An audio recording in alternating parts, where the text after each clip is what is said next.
everybody. It is Peps. It's J-Dog. It's round 7 of AFL football in the can, and that means you've got the podcast with the co-host with the most, Jamie the J-Dog Wallis, and yours truly, Christopher Pepper, the 377-game superstar of the East Kilda Football Club, to talk to you about the greatest game ever. And we're not talking about jelly wrestling. We're talking about AFL football. I have to hand it over to the big man because he's looking so much better than he was last week. J-Dog, how are you feeling, big fella? It was a massive round 7, and more importantly, your boys, Port Adelaide, got across to get another big W up there in Cairns. Well, I told you, Peps, we're going to win the next 16 games on the trot. I mean, it's impossible, but we're going to do it.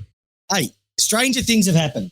Stranger things have happened. Peps, I've had a good weekend, mate. I've had a good weekend. I did some gardening. I put some lily pillies in the backyard, Peps.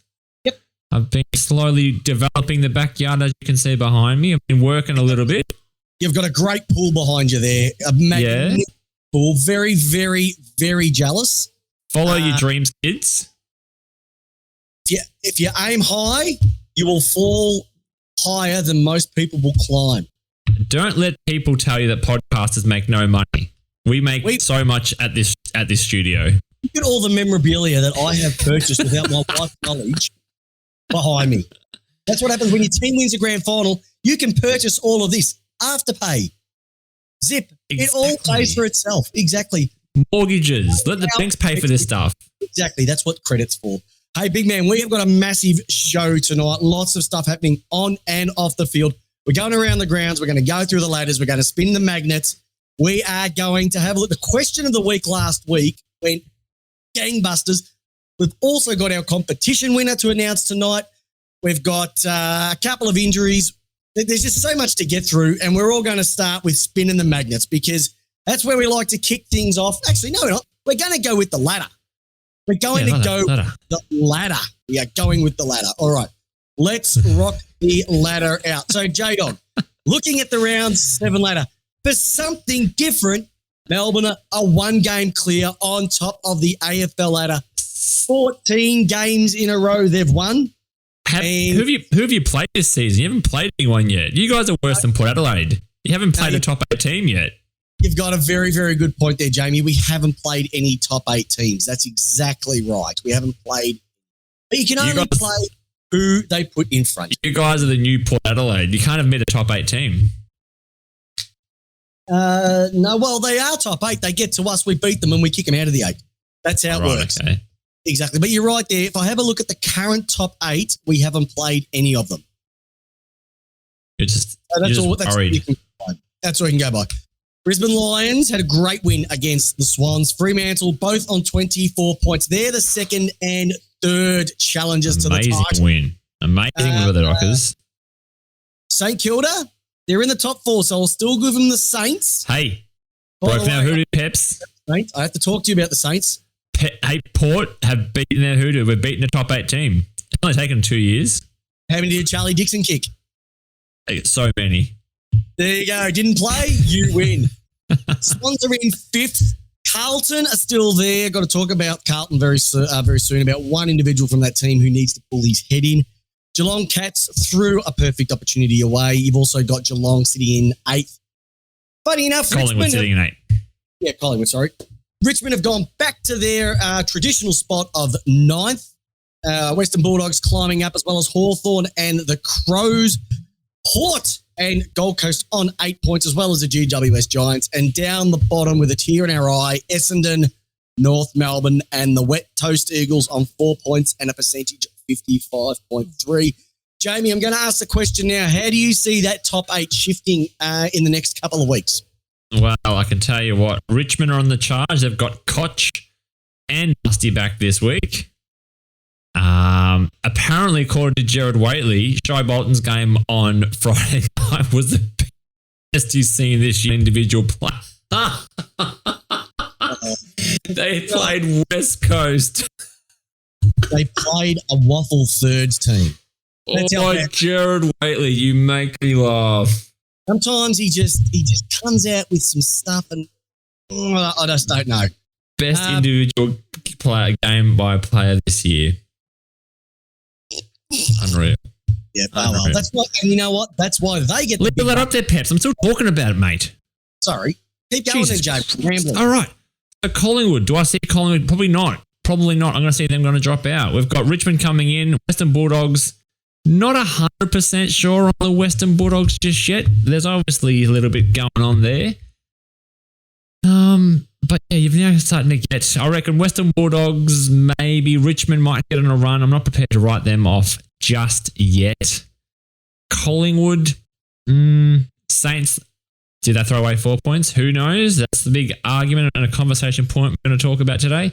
Carlton are still defying the odds and playing great footy. Geelong, there and about. I don't know, Peps. I still think that there is some vulnerabilities in that top 8. I reckon Collingwood are vulnerable. Geelong are vulnerable. We saw it on the weekend. I still think Carlton are vulnerable. And I think St Kilda could be vulnerable. But I would say the top 3 are in. I did say the top 6 were locked in, but hey, it was 1 week ago and thing happens. Can I just quickly say something too, Jamie? Yes. Lots of our loyal listeners, our Lace Outlaws, we love every single one of you. So thank you very much for tuning in once again. First thing, special shout out to the wonderful Tori. She took myself and the amazing Maya to the Melbourne President's Lunch on the weekend. It was absolutely sensational. I was hoitying and toitying with some of the finest hoity-toity cheese borders you'll ever experience. So I cannot thank her enough for an experience that we will never forget. Kate Roffey, the president, got to have a photo with me, had a nice long Aaron Davey. You would have annoyed the shit out of everyone around you, Peps. That would have been the worst president's lunch to attend.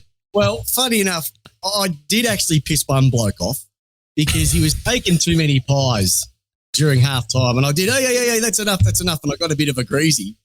And then I walked up to him at the end of the day and said, "Look, I apologise, mate. I didn't mean to, upset you, because it was just didn't mean it. Nothing against it." And he goes, "Well, next time you should your brain should click into gear before you speak." Oh. And then I found out yesterday at my son's birthday that was the actual guy that donated $2.5 million to the Melbourne Football Club to help them survive. And he was the Victorian distributor of Hankook tyres. Excellent. So whether I'm hoity-toitying it or lowering it, I can still put my foot in my mouth. Tori, I'm sorry you'll never attend one ever again.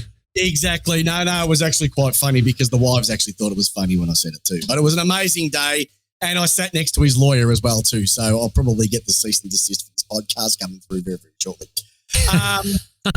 Righty-o. Was it fun? What'd you do? Was there celebrities there, or was it like Melbourne people? No, it was literally everybody from Melbourne. The Hames Paints crew was there, sponsors left, right, and centre. And do you spend all day there? Like, what do you do?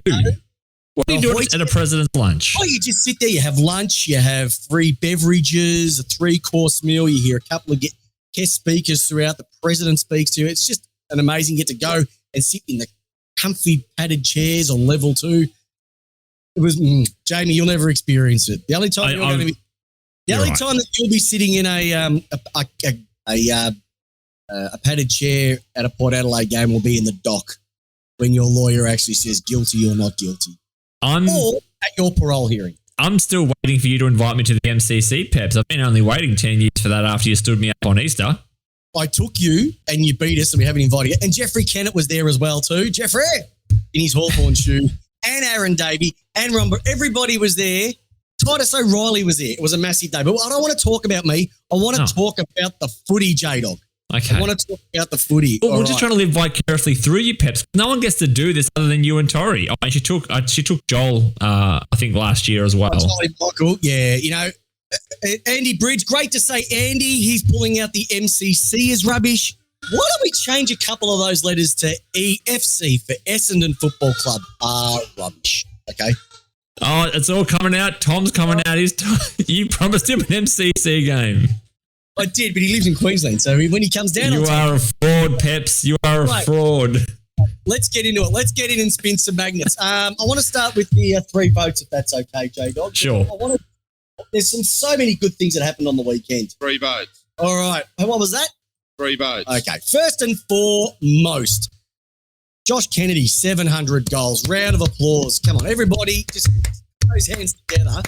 Absolute superstar. Played 11 games at Carlton, kicked about the same amount of goals, didn't do anything, went over as part of that Chris Judd deal and has kicked his 700th goal. He's played in a flag. Jamie Wallis. Yes. Who won that? Chris Judd, Josh Kennedy, Carlton or West Coast? Who won that trade? Looking at it now.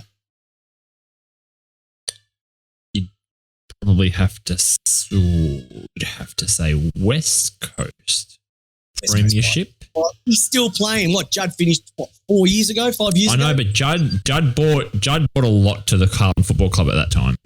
I know he bought Vizzy and Rebecca Judd. That's about it.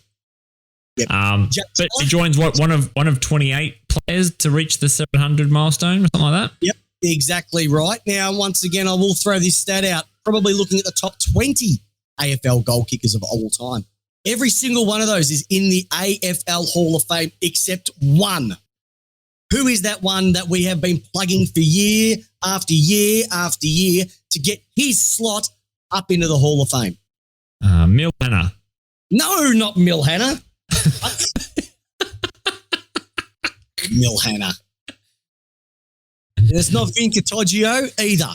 It is Savaloy. Big Sav Rocker is the only player in the top 20 that have not made the AFL Hall of Fame, and it is a travesty.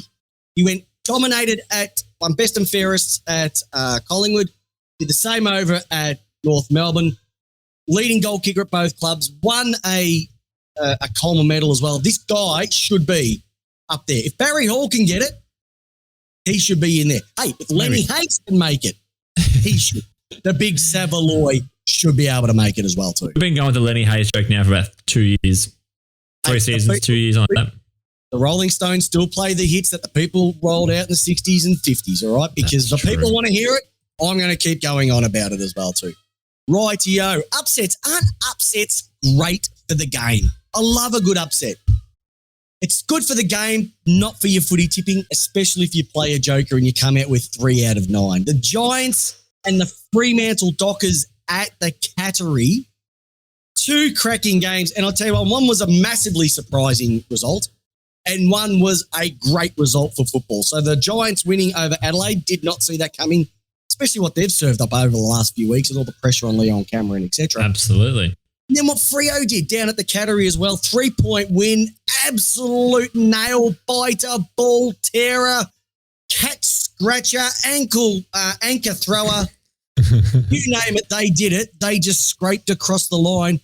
And without Taberner, without Darcy, and without Fife, that is huge. And it was very, very, very nervous watching the last 3 minutes. Were you? Oh, yeah, because I was thinking, Geelong are just going to pour one out of the bag. They always do this sort of stuff, but they didn't. They lost. No, see, I think the osteoporosis is starting to kick in with that mob, and they just can't finish games off, struggling to finish it off. You know what I mean? I'm not prepared to write them off. They're a good team. I am writing it off now. Rightio. The next one, Brisbane Lions. Would you say that they're the clear number 2 team outside of Gold Coast? Tommy Roker's on the chat tonight, so I just want to keep him. I'd say they're the clear number 1 team in the AFL. Okay, what makes you say that? The fact that they've beaten people, they've been pushed. Yep. And they've won. You guys haven't played anyone. I'm going to say they're number 1 at the moment. Fantastic, James. Until Melbourne play a top 4 or top 5 person. Yeah. Okay, so we won't be playing you. They were sensational. Peps, it's okay. You don't take it personally. No, 10. Big Joe Danaher going down. Sorry, mate. Big Joe Danaher going down for 6 weeks is not going to help that mob out. No, they won't. And that's the thing. I think once they lose a couple, they've got no one down forward. Have they? Have they got a big target? McStay? Is McStay going to win his boot? No, I don't think so. They've seen it 2 years ago. They saw what happened. Exactly. So they've had a good run with injuries, I would say. Yes, Hipwood's been out. You haven't seen him all year. Danaher's out now. 2 big towers. someone is going to have to get up. Will it be McStay or will he McGo? Find out the next couple of weeks. All righty. It was great to see the doggies back on the winning circle, J-Dog. What are you queuing up, Peps? And it was great to see this squad get their second win for the season. Have a look at that, Jamie. Get happy. Happy! The power to win, the power to roll. Come on, all Adelaide tradition. I don't know the words. You did pretty well. It's more than a sport. It's a true Port Adelaide aggression. It was good to see Port get another win, mate. I know you're down because you're wanting to tank for a number one draft. But you've got to be happy with the win, mate. Well, to beat the Saints up in Cairns, where they've happened to sell their home game, that's pretty funny. And to win it by a point. Best point Robbie Gray has ever kicked. It was the best point he's ever kicked. And you know what? Normally Robbie doesn't kick points, but that was a point that you would love to have. All right. Yeah. Can I just quickly also throw something out? There were two guys that kicked bags, proper bags on the weekend of 7 goals. Mm-hmm. One almost turned a game, and one would have to be one of the worst 7-goal performances I've ever seen. Buddy almost won a game off his boot old school at the age of 36. Yep. Tom Lynch would have to be the softest 7 goals I have ever seen on the weekend. He's putrid. He is a spud. That is an example. That is the forwards version of Darcy Parish's 44 possessions in the Anzac Day game. Because they were cheapy over the backs, or why do you say that, Peps? Oh, they were cheap. It was like the inflation rate. That's an inflated 7 goals if I've ever seen it. They played against nothing, and I just don't rate him. I watch him and I go, I don't rate him. I don't think he's ever dominated a game off his own boot. Didn't do it at Gold Coast. Hasn't really done it at, I think I'll ask you this. If you could either have Lynch or Rewalt at their ages right now, who would you take? As in like a 34-year-old, 33-year-old? You've got the option to pick Jack Rewalt or Tom Lynch. You can only have one in your team. Who would you take? Tom Lynch. You got to be kidding me. I still would. I know what you're saying. I get what you're saying. I get it. Rewalt tackles, chases, pushes harder than ever. Tom Lynch doesn't do any of that. And I don't care. Richmond supporters are going to say, Peps, you don't know what you're talking about. I saw it firsthand on the Anzac Eve game. And I watched the other week as well too. So, exact. All right. So. What was it? 7 goals, 5 behinds or something for Tom Lynch? Oh, are you reading out West Coast score? That's how bad it was. Hey, no. Quick. Yep. Sorry. Whilst we're talking about goal kicking, the question's just coming off the chat. Boys, how do you feel about the footy show criticising Petrarca and King's set shots for goal? I have no issue with it. It's true. What they're saying is true. It is. It's true. But I would also say it's probably the ball spinning side of things. But Petrarca's never been a good set shot. And I think King, he throws it around a little bit, and there's a big distance from where he drops it to down the bottom where he lets it go. And we are talking about advice from one of the best set shot kickers in the AFL. Yeah, understandably. He's kicked 926, I think he kicked. So I think he knows what he's talking about. I think he knows what he's talking about. So I think, if it was coming from Bruce Dool, then I'd probably have a good hard look. If it came from Jamie, you wouldn't read into it at all. But when it's coming from Lloyd and Nathan Brown, there's got to be some merit in it. Yeah, and you know what? Every Melbourne supporter, when Petrarca's on the boundary with 7 blokes hanging off him, we know he's going to kick it. But when he's 30 out straight in front, it's a 50-50 at best. So I have no issue with that one whatsoever. But a cracking question there from our great man, Craigie Jones, over there in Radelaide from the Fortress podcast as well too. What about yourself, big fella? Any 3 voters you want to throw out for this round?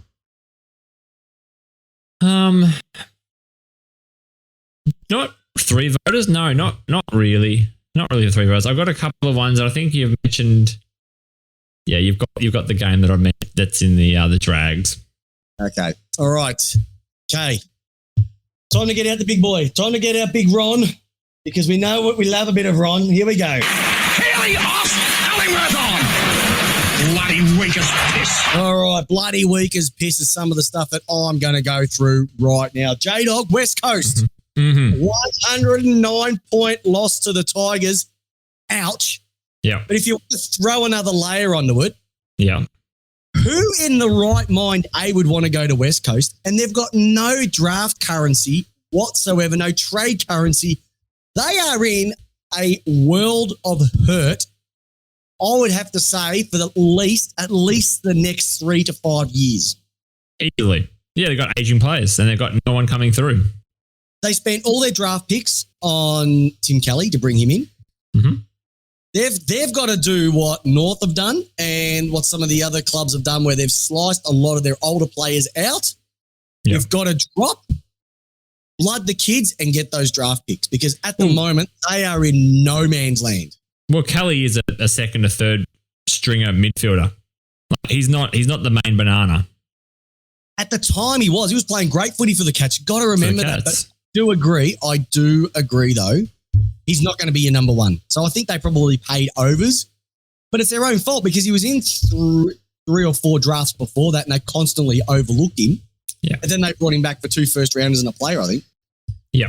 Well, I think they just need to do what the coaches of old used to do, Peps.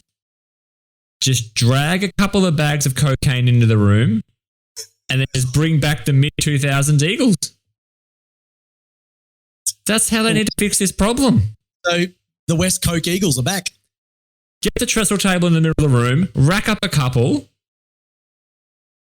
and we're getting West Coast back. Oh, we're back. Oh, it doesn't get funnier than that. Hey, J-Dog, can I have another crack at a team? Sure. I'm going to have a crack at you. Oh, no. Saints selling games, and especially in Cairns. Now, you got to look. I have a very good record of this, okay? Mm-hmm. Because I barrack for a team that has sold that many games. We can make a full season out of all the games that we've sold. Mm-hmm. And I know we needed the money. We don't need it now. All right? Mm-hmm. But don't sell a game to Cairns 7 rounds into a season, towards the end of the wet season. Yeah. First and foremost, the quality of the game is going to be poo. Mm-hmm. You don't play it at night because it's going to be dewy and humid. The third thing is the Saints are going to be that fatigued. They are going to be that cooked. They're going to be playing Melbourne on the MCG this weekend. Yeah. Melbourne are a lock. Melbourne are a shoo-in to win this one. Because I know every time Melbourne played up north and came back down, we got absolutely pumped because we just got fatigued halfway through the game. Yeah. It's going to take them a good 4 or 5 days to get over that game because of how taxing it's going to be. And you're going to find it very similar with your mob as well too. Yeah. So don't sell games to Cairns. If you're going to do it at the start of the season and do it in the daytime, please.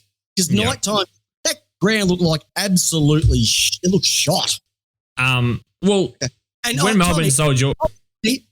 Cairns might be a huge breeding ground for talent. Just right time of year. But you just don't play AFL games up in that weather. Look, it's not rocket science. That's why I always say that the grand final should be played during the day. They're the best conditions. Best conditions, day. Shut up, Jamie. Best conditions. You want the best game in the best conditions at night time. Mate, Tommy Roker, I'm sorry, I'm going off at you here. Jared Harbrow, Jack Bowes, Caleb Graham. That's great. They're all from Cairns, but they're not temperatures. They're not 6, 7, 8 or night. Here we go. He understands. He's with you. No, he doesn't get it. He's a good bloke. He says play it in August. He's with you. No, it's just bad. Just play it at the start August. of round 1. No one goes to games. August is dry season. Oh, okay. What? All right. August is dry season. So Peps, because Melbourne have traditionally been the masters of selling their games up to Northern Territory, but they've always ran them in the dry season. We play them in Alice Springs, where it's a better climate. Yep, we're smart. We've learned from the 48 games that we lost continuously. Well, Peps, it poses a question, and I know it's a question we're going to talk about later. I might just talk. Can we talk about it now? Do serious teams going for premiership sell their games anymore? Are you serious if you're selling your games? The Saints have got the Saints have to get the most money outside of the expansion teams from the AFL. it was worth $500,000 to them. They need the cash. They need the cash. You know what they need? J-Dog, they need... Here comes the money. Here we go. This is what happens when Comes the money. they went up to Cairns. Ring, ding, bling, ding, dollar bills. Ching, dollar bills. You can see Rui just going ding, ding, Ballarat, exactly dollar bills. Yeah, they got to sell it, mate. You got to sell it. They have Got to sell it? They got to cash. The Dogs play in Ballarat, but that's a bit different because they're trying to they've got a sponsorship with Ballarat and they're working. And you know what? Play all the time. I wouldn't even say Ballarat's an away game, to be honest. It's only 50 minutes down the road and it's a pretty good stadium there. Called like the Hawks and Launceston. They know how to play it. Yeah, so it's a bit of a tough one there, right? But I want to have a crack because someone's had a crack at you over the way that you treat St Kilda. Me? Yep, I got some direct feedback that there's a couple of listeners out there that are not too happy with the way that you talk about St Kilda on the podcast. So I'm giving you the ability for you to respond to that accusation there, Jamie. You've got anything to say? Sure. What's the feedback? Oh, they just don't like the way that you talk about St Kilda. That's fine. Feedback is get ducked. It's my podcast. Talk about how I talk about them. Don't worry. I got the same feedback from somebody else about the way I talk about the Western Bulldogs. St Kilda. I've got no issue with St Kilda. No issue. I like St Kilda. I think that they're sort of like the little train that they could but never do. It's only 63. It's only 63 years and they're making it since a premiership. Never. Yeah, but they haven't got any money, so it runs out of. They've got money. If they can afford cocaine, midgets, and schoolgirls, they've got money. I don't care. Somebody's on fire. Don't worry. Somebody was upset about the way that I spoke about the Western Bulldogs, and they called Mum up, and Mum spoke to me about the way I spoke about the Bulldogs. Listen, listeners. I got your mum to listen to this show. I'm sorry, Dana. I shouldn't have swore. I bag every club. I'll bag my own if it's warranted, okay? The Bulldogs have done nothing this season. They were grand finalists last year. They've lost to virtually everybody, okay? That's it. You're no good. I'm sorry. You're no good. And St Kilda, we've had a crack at St Kilda over the time because they keep picking up the wrong people. They always get injured and they're always constantly promising to deliver and never do. So they're the Australia Post of the AFL.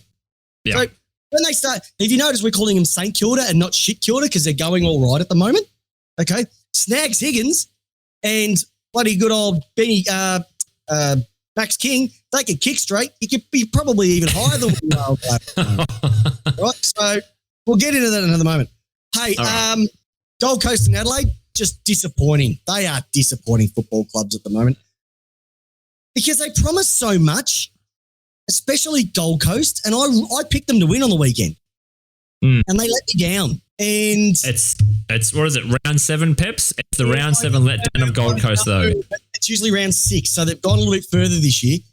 And Adelaide, just after what they've been doing the last few weeks, to come out and lose, and one stage I think it was like 90 plus to 15 against GWS. Oh, give me a stretch, please. I do agree. Yeah. So we know that the Suns are now due for their 12 losses in a row. That's going to happen now. Yeah, I know, but Tommy Roker reckons they're still going to make the 8. So, we hope they do. I actually genuinely hope they do. It'd be great, wouldn't it? That would be good. Would be great to see. And if Richmond came 9th, it would even be better. Hey, last one. Now, this is a real big drag, and I'm aiming this at a player. I'm dragging this one at Jack Silvani. No.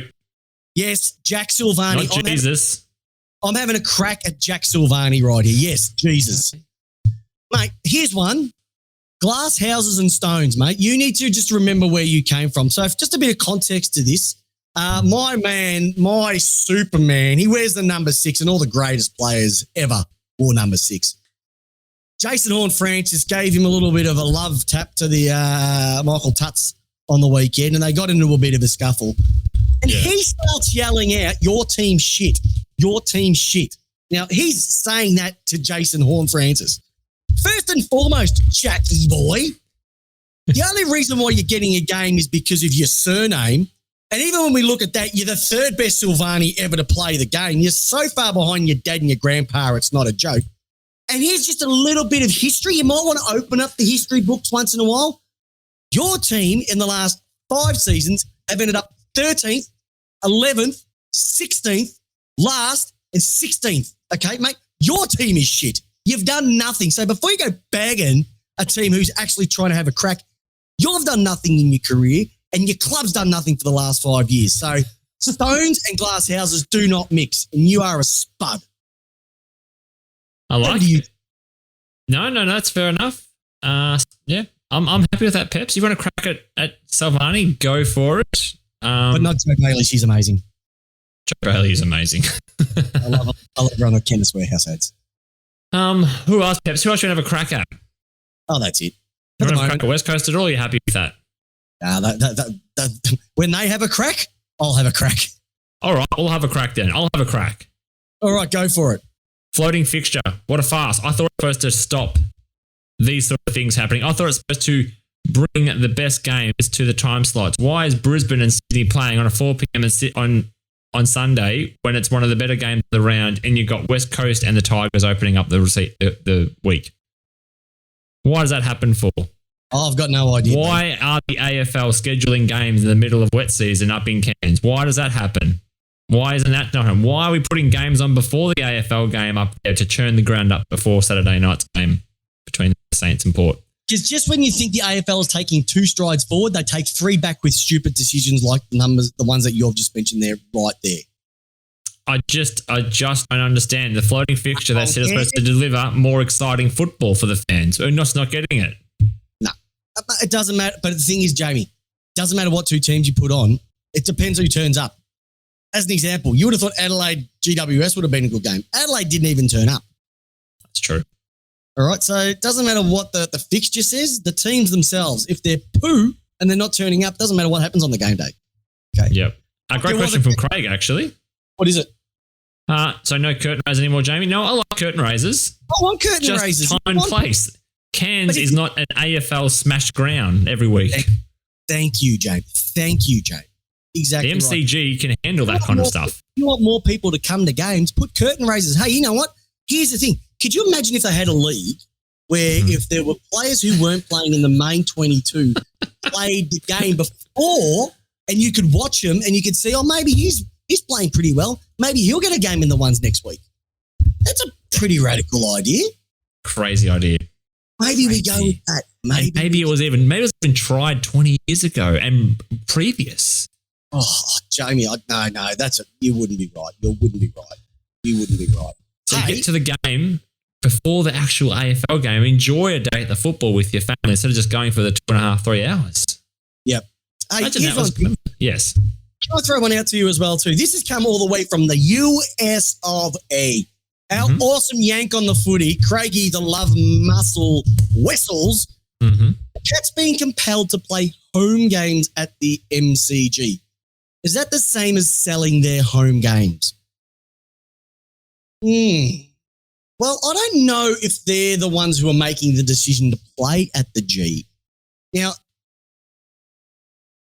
if we're talking about, as an example, like an Easter Monday, they know that they're going to get 60 grand, 65 grand potentially to that game, especially if Hawthorn are playing okay. They're not going to get that down at Ardini, Park, GMHBA, Metricom, whatever building company. Right? You can't fit it in. So the only thing that they're selling, because they're still making a lot of money off it, but not as much as they'd be making down at GMHBA. So they're probably selling the ground because they know that their ground is quite unique. So I don't think they're selling for money, but what they're going to be selling is the uniqueness of the size of their ground, which a lot of teams struggle to play on. Yet when you go to the G, other clubs play on that a lot more. They're able to shift and adapt to that ground size. So I think that that's what they would be more selling, not from a financial standpoint, but from a... it's the AFL. We want more people to fit the ground. Exactly right. Exactly. And you know what? It's better because I don't like going down to Geelong. Also $60 a ticket just for general admin opposed to like 20 at the MC. And the best thing to ever come out of Geelong is the Geelong Highway. And me. Oh, you're... Now that I live here. Yeah, you're a hoity-toity now. But it's a really good question. I don't think they're selling a game from a financial, but from definitely it could put scheduling. Put a dampener on their chances to win. All right, J-Dog. All right, hey, this show has gone off the rails pretty quick. Oh, it has gone off the rails. We've got so much to get through. But you know what it's time for? It's time to go around the grounds with our newsbreaker. We know him as the J-Dog. Jamie Wallis, over to you, great man. All right, so this is picking up a story, Peps, and I think I probably want to get you more involved in this one here than myself. It's around the female umpire abuse that was released yesterday. So a study into female Aussie rules umpires have uncovered a culture of sexual harassment, misogyny, and spectacular abuse that is driving women away from officiating the sport. So it's all in the back of an article that was released yesterday where a female umpire has given away the job. Now, not AFL level, but pretty much working towards that, where she had spoken to the AFL about receiving explicit messages for nudes and stuff like that. People on the sideline yelling out, what can I say? If you opened your eyes, yeah, I don't something. Yeah, something. Yeah. Just it's something that you wouldn't say to your mum, your sister, or your wife. It was pretty bad. And of course, the bigger issue here is the AFL have been forced to act or have to act now. It's sort of been a bit swept under the rug from what the reports are. I don't have the dealings of AFL to know what they are. But essentially, work cover said we could be involved because this is now actually it's someone's workplace and there are laws against this sort of harassment and treatment of someone in their workplace. So the AFL, for all the good work they've been doing with the AFLW, need to step up here because we know there's a 6,000 umpire shortage across the Aussie football leagues. And if they're really serious about stamping this shit out both for women and men with umpire abuse and all this sort of nonsense, they need to intervene somehow. Yeah. Now, I played football at a local level, and I must admit there weren't too many female field umpires when I was running around. Yep. We had the odd boundary umpire, and I'd say that there was respect, all right? You'd have a bit of a laugh, etc., but I would say that there was respect. But if my daughter decided to take up umpiring and I heard this stuff was coming from the change rooms that she was in and the facilities that they were in, I would be literally blowing my lid. Mm-hmm. I just thought that we've come across as a society that is better than this. And I think what really pisses me off is that we would not have heard a thing about this if this report had not been leaked, because the AFL would have done their usual trick and swept it underneath the rug, and you may not have heard, you might have got what they wanted you to hear. Yep. But to hear just like women making up 10.8% of umpires across all levels and 2.6% at AFL when we want to try and get this as much as possible. Like you said, sexual harassment, racial abuse. But the AFL have not responded. That is just disgusting. No. Like the AFL want themselves to be the pinnacle of social justice. They're always, we're at the forefront of of gay rights. We're at the forefront of Indigenous round. We're at the forefront of country round, Anzac Day, etc. But when there's a bad news story, you won't see them getting on the front foot and say, hey, this is being done. This is what we've heard, and this is what we're going to do about it. It just gets swept underneath the carpet. Sorry, I can't even say the word. And it just churns on. That is a disgrace. And this is the other thing, Jamie. I don't know if you've been to the footy recently, but all the bullshit about this umpire abuse, etc., I can tell you now, there's more coming from the stands because of the way that the players having to react. There's more abuse coming from supporters. They're frustrated. They're taking their frustrations out on the umpires. The players themselves, yeah, they throw their arms up. Like, it's a human reaction. You've got to let that out. Otherwise, if you don't let out your reactions, I look at it like a pressure cooker. If you don't let the steam out at that pressure cooker and let it actually get down to temperature, what happens to a pressure cooker when there's too much? It blows. And there's players who are going to blow and snap because they can't get it out. It's an emotional sport. They should be allowed to vent. Yeah, use your actions, but don't be derogatory. But for women to be able to have to go through that is bullshit. And I know a lot of local leagues, etc. The change rooms are changing. They're getting segregated rooms. And there's been a lot of money poured into retrofit or build new rooms that female umpires can be part of, and also female football teams as well too, so they don't have to share. They've got their own rooms. But that's a disgrace. And if you're doing that, if you're listening to that now and you've been part of this, you need to have a good hard look at yourself as well too. I've even had to have a crack at my dad a couple of times, Big Trev, and the way that he talks, not talks at the footy, but just a couple of things out. I'm like, Dad, you can't say that, mate. He's a little bit old school, etc. But I know times have changed, but they're just doing their job. They're just having a crack. And if you think you can do better, pull on the whites or the greens or the blues or whatever colour they're wearing this week, and you have a go and see if you can do it. Yeah. Well, this one here, I mean, the AFL, they can't be, okay, they just can't be everywhere, but they should have come out with something because they can't be everywhere because they're over in the US at the moment trying to get streaming right deals. Yeah, but we know, like it's obviously there are hundreds of little leagues out there, so they obviously will try and do their best. But this one here, it happened a while ago, and from the report, from what I understood, that the person in this particular instance where they yelled that across the fence, the umpire didn't even get a ban from the club, nothing. And that's a pretty poor reaction to it all. That's just when we think that we've come so far as a society, we're not as far as we think we are. We've got our heads in the sand. Yeah.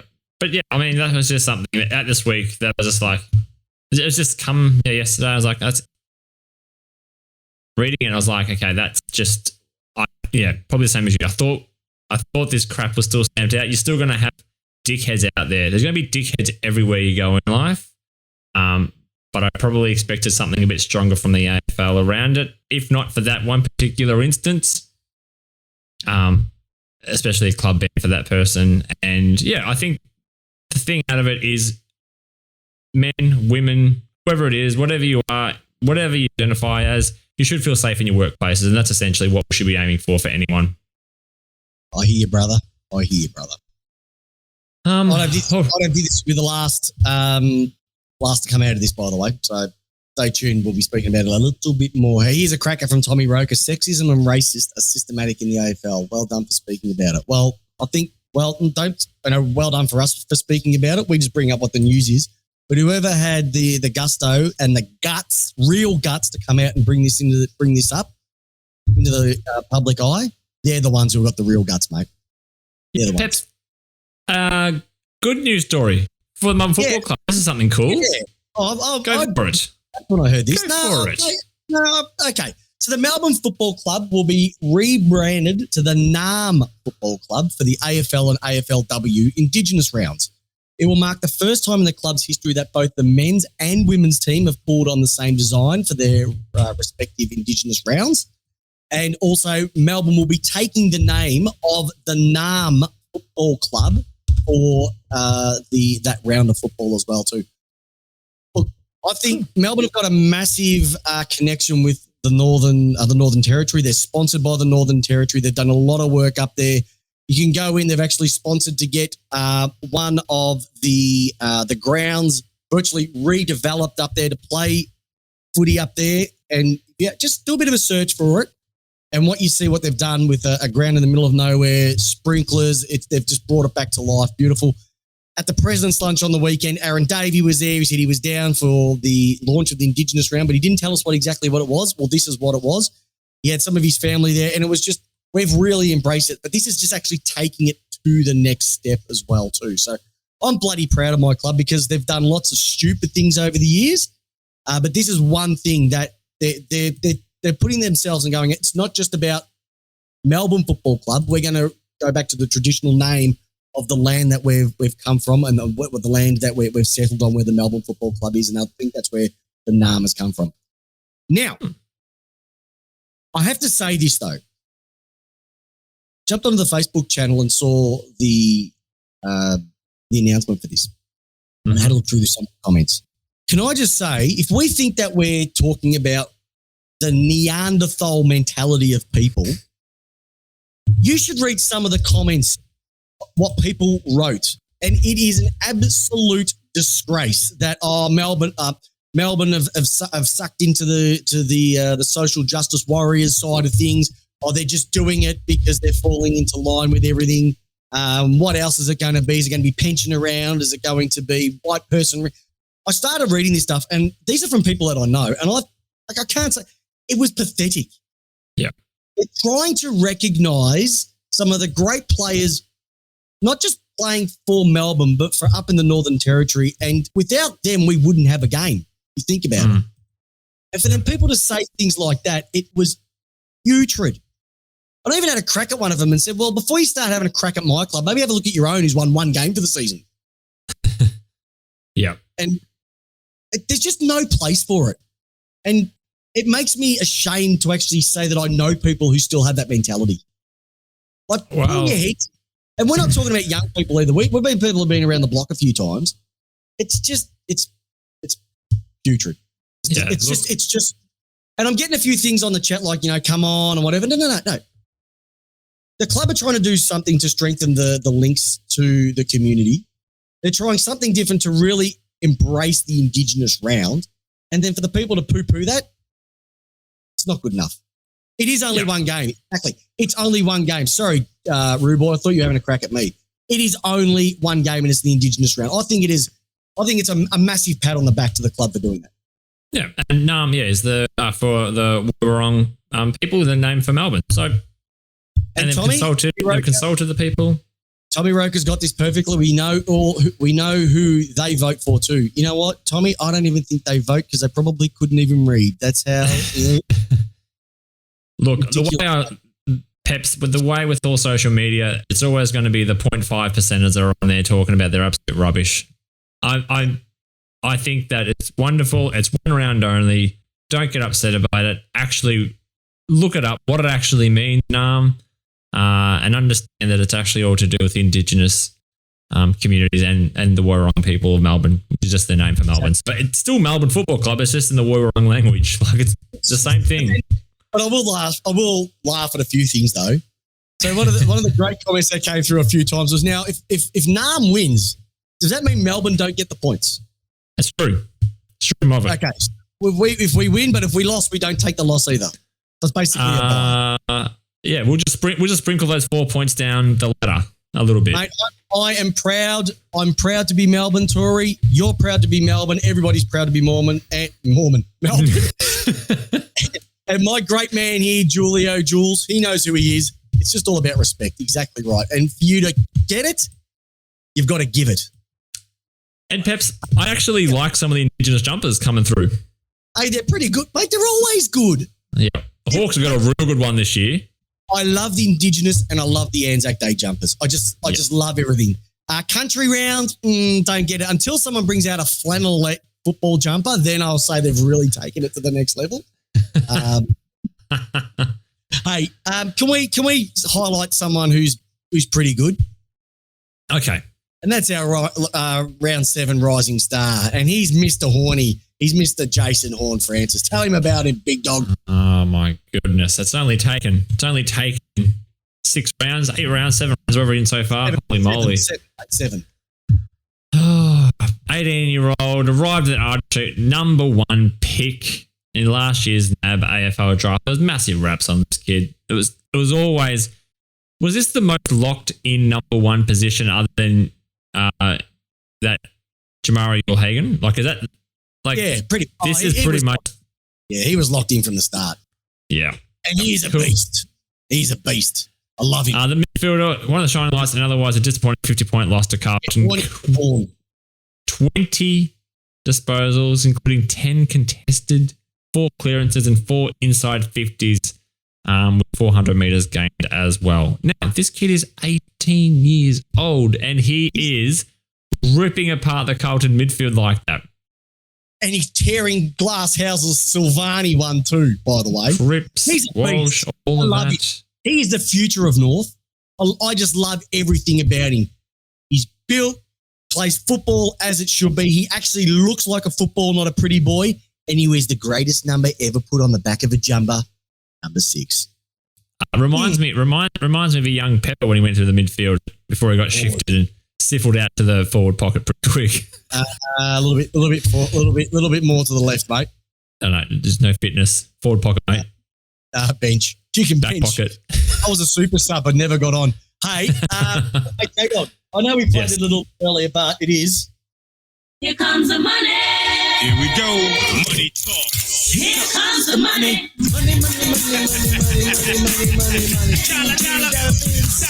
We got some dollar bills. We got some contract action. This one happened today. Some cracking 8. So, Jason McInerney, another 4 years at the Swans. So that's going to take him through to the end of 2020. 3, 4, 5, 6, which is going to be awesome. He's an absolute belter. 6 or 7. I think he had one more year on his contract to go, didn't he? Signed a 4 year. So he's basically got another 5. That's going to lock in the mortgage repayments up there in Sydney. The Eagles, we know, have got their eye on Luke Jackson, but I think they've got their eye on Tim English more, and I don't understand why. But has Luke Jackson signed? He did last week, didn't he? No, he hasn't signed yet. Ooh, nervous. Not nervous. Why would you go to West Coast for? Contract year, not signed yet. Team that's won a premiership. Just waiting to get his second. Trembly hands. There's no trembly hands here. But I will say the interesting one that came out is probably that come out today or yesterday about Ash McGrath. Ash McGrath has decided to hold off his contract talks until the end of the season with the Bombers. Never a good sign. Never a good sign. Just ask Leon Cameron. Just ask Mark Neild. Just ask Chris Pepper. Peps will talk about it at the end of the season.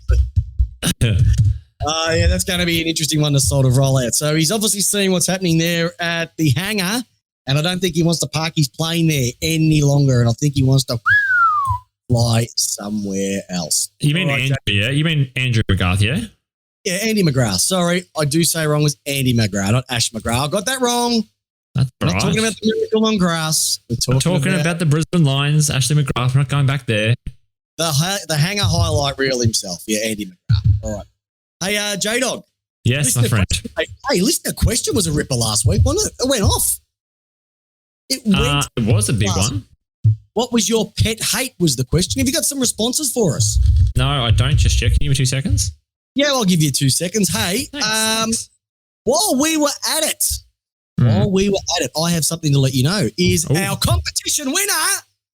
So if you know, over the last couple of weeks, we've been holding a competition to win yourself a brand new, straight off the hanger at Rebel 2022 AFL jumper in your own team and size. And I'm now happy to announce the winner. So I know everybody who's listening now is hanging on by the skin of their teeth. Was it me? Was it me? Was it me? Well, if your name is Kai Arnamanesco, you haven't won. But Kai Arnamanesco, you are a winner of a brand new AFL 2022 season jumper. We'll be getting in contact with you very, very shortly.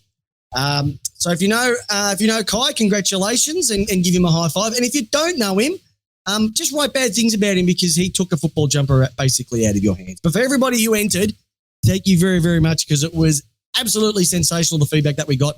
And we're hoping to roll out another one in the next couple of weeks too. So well done, Kai. Kai, some advice. I wouldn't be going down and grabbing Luke Jackson's number from Melbourne. Don't go putting your number on any jersey with that just at the moment because you never know where he may end up next year. I might actually, and the other thing is that if I want to pick myself up probably in Essendon, North, West Coast, I might save a couple of bucks and just hang out in front of near the bins after a game. Might be able to pick up a couple. Might get 2 for 1. And I'll throw in the scarf as well too. All right, some of our responses, Peps. What are some of the responses to the listener question? Go for it, buddy. Yes. So the question was, what was your pet hate or peeve in? So for Tori, it was people spitting in staff kitchen sinks. Yeah, she's been working with you, J-Dog. That's you. That's a Peps move all over. Hey, it's not as bad as Tommy the toilet clogger. All right, so that's gross. That is definitely gross. Another also sniffling instead of blowing your nose. Look, I agree, but there are days on the train and you've just got nothing and you've just got to do it because you can't have snot running down. And if it's hay fever time, I'm sorry, but I'll be sniffing all day. I'll be sniffing more than a midnight. And Peps does sniff. I've sat in a desk next to him. He does. He just sniffs all day. Yep. That's what happens when you get your nose broken because you're putting your body on the line, something Jamie never did. Back pocket. Horse play back pocket. When people don't let you finish talking. What? That is from Gay. Gay, I live that life every Tuesday night. What does Alira do to you, buddy? I'm sorry that you have to go through that. I'm so sorry. 1 hour, 2 hours a week I deal with that. Aaron has wrote, people who wear their team's jumper to a neutral match, i.e. that West Coast supporter at the Freo Carlton game. You really think that, Aaron? No, that's good. People who wear footy jumpers to WrestleMania. No, rate that. Wear your footy jumpers. Did you rate that? No, but you don't wear another team. We saw one at the Richmond game dressed head to toe in Sydney gear. Yeah, why not? They weren't even in the state. Celebrate the game. It's not that they turned left or right. They turned up to the wrong state. Celebrating the game, but no, would you even go as one further, J-Dog, when people wear a different band's T-shirt to a concert? When you wear your Enya T-shirt to a Backstreet Boys concert? No, I've got no issue with that. Yeah, of course. Enya's classic. She's timeless. Are you suggesting we go on some different tees when we go see our concert later on in the year? Oh yeah, we're going to Steel Panther, everybody. We can't wait. All right, Davina, very clever. Upside down eights, very clever. Yeah, I had to think about that one for a while. Yeah, she's okay. Love her. She's a superstar. And Rowan Meddings, just people. He hates people. Oh, yeah, I know. Ro's an absolute gun as well too. Yeah, he doesn't like people. Yeah. So yeah, no, well done, because Peps, that was all driven off the back of you hate people reverse parking. And literally the next day on the Wednesday morning, went to the shops and someone was doing a reverse park and it was like a 17-point reverse park. Thank you very much. Yeah. So all the Baccarinneras, I hate you.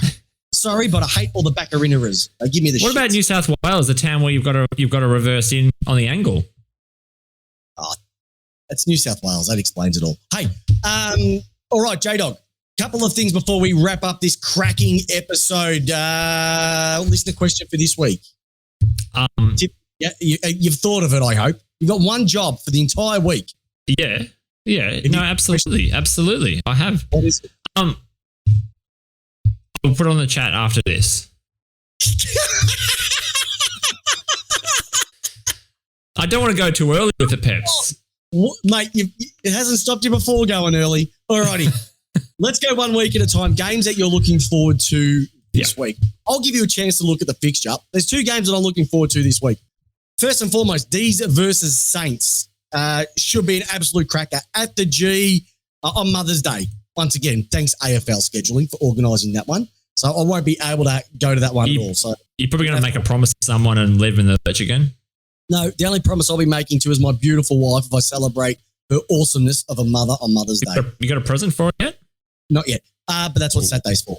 And the Giants and Cats, because I want to see if the Giants can continue their form or if the Cats are going to fall over again away from home, because if they drop another one, that's just going to make it just a little bit tougher to keep up in that top 4. And we know that they need to make sure that they finish top 4 as well too. So they're the 2 games that I've got my eyes at. There's not much to look at this week. It's a little bit of top versus bottom, but they're the 2 that I've got my eyes on.